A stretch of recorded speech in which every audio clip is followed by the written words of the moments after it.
This was fun. I spent a fair amount of time with Vinny, and it was, he describes himself as a degenerate gambler who's at the track every single day, and he's a guy from Queens, but he works on Wall Street, and he kind of brings that real kind of grit and attitude to a very kind of white-collar job. He's like a diehard Mets fan and a brilliant financial analyst, and so he, I had to learn to speak the language. I think our jobs to tell this story well is to really have an understanding of the material and to try and illuminate, I think, what happened in the crisis for the audience.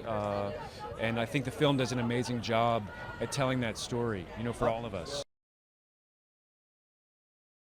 There was egregious, reckless, irresponsible risks being taken. There was an attitude in one of the books on Wall Street I read called IBG, YBG, I'll be gone, you'll be gone. So no one was really accountable, no one felt responsible to the citizens. They were just, it was all about, getting more and more yield and higher profits. And so, and the people, the 99%, the people are the ones that paid for it. So I think this story is very important right now for our country because it will illuminate for the people what happened and what's really still happening.